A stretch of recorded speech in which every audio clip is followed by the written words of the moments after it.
Hey guys, so welcome back to this Python for Beginners tutorial, and in this video we will look at some string methods.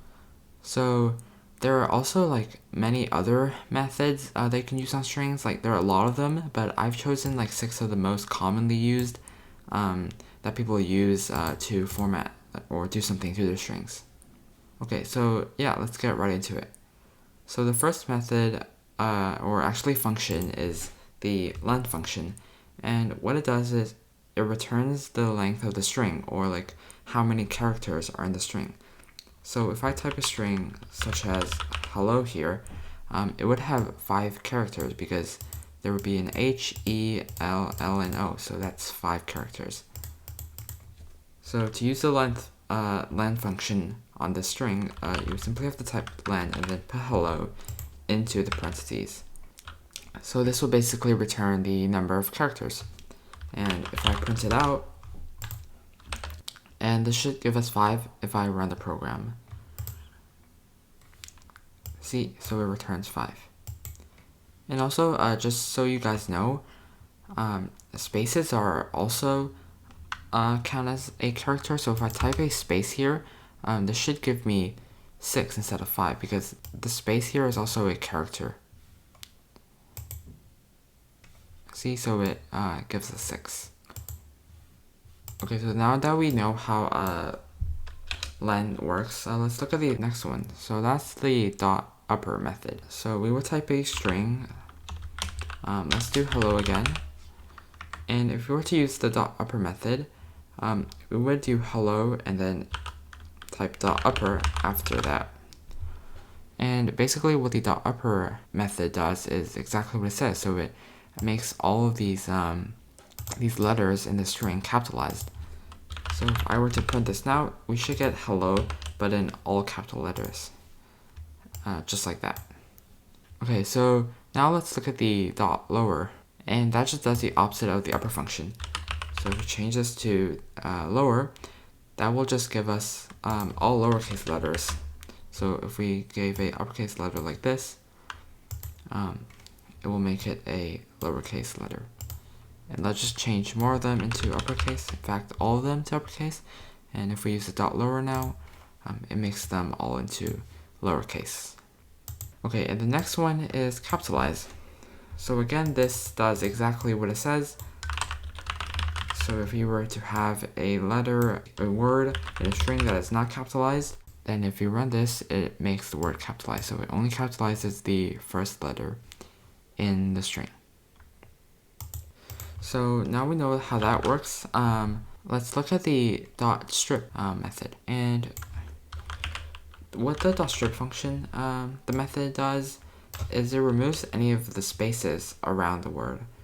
Let's say we had spaces around the word like this, and what the dot strip method will do is it will remove any of the spaces that are here. So then it will return hello back to us like this. So let's just make some spaces again. And now if we run this, we would get hello without any spaces. But if we were not to use this method, we get hello printed out with a lot of spaces around it. Okay, so now we'll move on to the last method in this video, and that is the dot replace method. So what the dot replace method does is it replace anything that you want in a string. Let's say we had hello world here, and I wanted to replace the word world in the string to another name such as Bob. So to do that, we would type dot replace after the string, and then the word that we want to change, which is world in this case, and then the word that we wanted to change to, which is Bob. So let's type Bob, and now if we run this, world should change to Bob. So now it says hello Bob. Cool. Okay, so now that we know how these methods work, you might wonder when we actually might use them in some real life examples. So sometimes that we might use them is when we were getting inputs from a user, such as a word, and then we want to format that word in a way that we actually want it to be. So let's just show you an example in a program. So word equals to input, enter a word, like that. And then I'll just print out the word to the console, like this. And enter word, so we accidentally typed a space, and then let's give it pizza with a capital P. We get a pizza with a space before. Let's say that we didn't want this space, and we also wanted the word to be lowercase.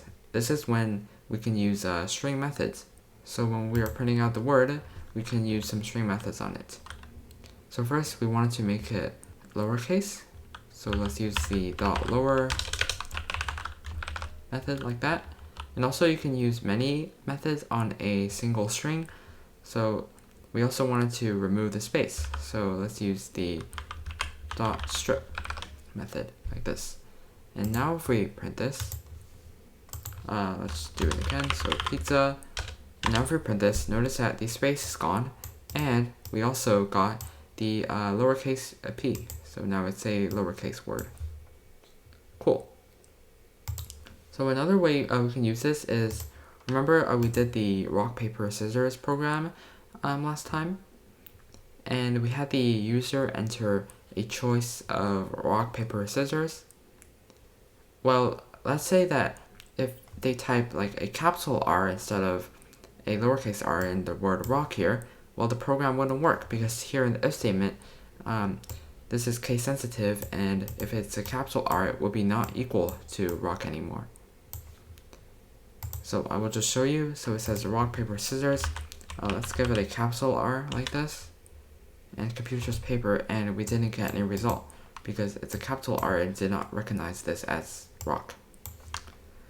So to fix this, we can use string methods. So let's make this lowercase. So when we return the choice, let's use the .lower method. And also, just in case that they accidentally type some spaces, that would also mess our program up. So let's also use the .strip method to get rid of any spaces. Now if we run this, so for example, we accidentally type some spaces like this, and then the word capitalized. So now if we enter, see, the program still works because we used the method and we reformatted this to the word rock with a lowercase like this. It's a tie. Okay, so I hope you guys enjoyed this video on some string methods that you could use. And yeah, so see you next time. Bye.